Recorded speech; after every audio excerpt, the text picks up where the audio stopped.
Oui, mas. Au lieu de pataje ko, t'as pas fait passer dans le coup d'ail. Oh shit! Avec une vingtaine de ketchup, mais. Bah là, T'as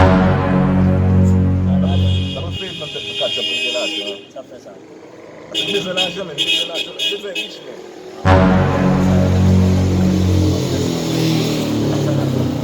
They be shooting on they ad-libs in person, they run track. Focused on the money, I was focused in the trap. He put too much of that. They be shooting on they ad-libs in person, they run track. Focused on the money, I was focused in the trap. He put too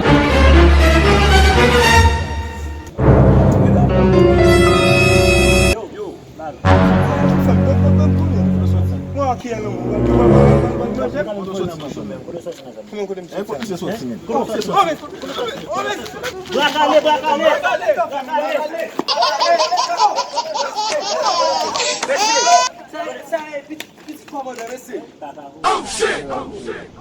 Bat ko ako, no?